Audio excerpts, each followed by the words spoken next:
इन्नमा यअमुरु मसाजिदल्लाहि मन आमन बिल्लाहि वल यौमिल आखिर।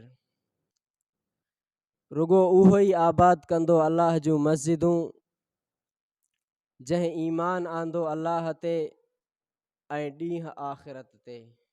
व अक़ाम सलात व अत ज़कात वलम यख़्शा इल्लल्लाह। ऐं इन क़ाइम कई निमाज़ ऐं ॾिनी ज़कात ऐं न उहो ॾिनो मगर अल्लाह खां। फ़असा उलाइक अन यकूनु मिनल मुहतदीन। पोइ उमेद आहे त उहे ई थींदा हिदायत वारनि मां। अल्लाह रब्बुल इज़्ज़त फरमायो, मस्जिदूं उहे माण्हू आबाद कंदा जिन ईमान आंदो आहे अल्लाह रब्बुल इज़्ज़त ते ऐं आख़िरत ते। यानी अल्लाह रब्बुल इज़्ज़त खे पंहिंजो इलाह तस्लीम कयो अथई, आख़िरत ते ईमान आंदो अथई ऐं निमाज़ खे क़ाइमु करे थो।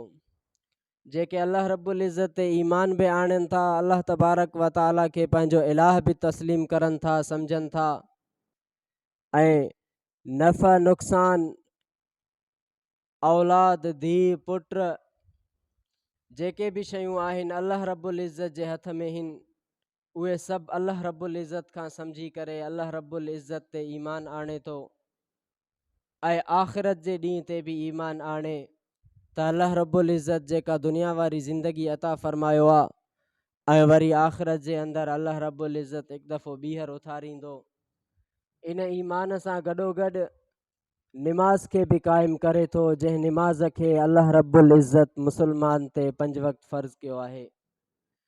अल्लाह तबारक व तआला फरमायो त मस्जिदनि खे उहे माण्हू आबाद कंदा जेके अल्लाह रब्बुल इज़्ज़त ते ईमान आणनि, आख़िरत ते ईमान आणनि, निमाज़ खे क़ाइमु करनि ऐं ज़कात अदा करनि।